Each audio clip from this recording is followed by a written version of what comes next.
भारी संख्या में जिस दिन फॉर्म भरेंगे, जितनी संख्या में आप होंगे और काफी संख्या में आप परिवार से उस संख्या में पधारेंगे, कम से कम उसमें संख्या 40 से 50 हजार संख्या होगी जब मैं फॉर्म भरूंगा।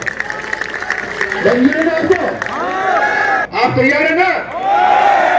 पक्की बात है?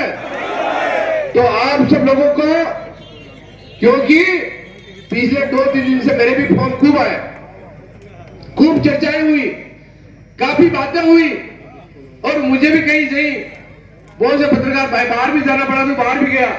मैं इन लोगों से झूठ भी बोला कि मैं चित्तौड़ छोड़ के कहीं नहीं गया, पर वास्तव में बात करी कि चंद्रभान तू बेगू से चुनाव लड़ ले। मैंने कहा साहब मैं किसी भी कंडीशन में बेगू से चुनाव लड़ूंगा, मैं चुनाव लड़ूंगा तो मैं चित्तौड़गढ़ से चुनाव लड़ूंगा, उसके बाद में चुनाव लड़ूंगा।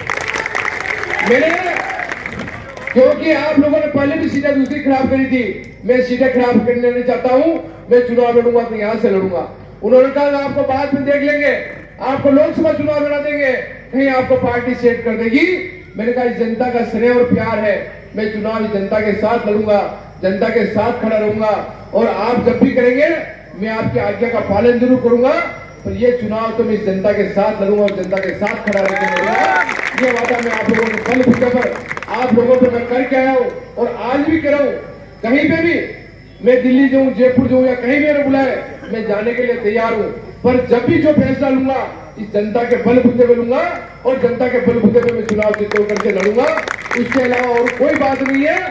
राजीव साहब का हम स्वागत करते हैं।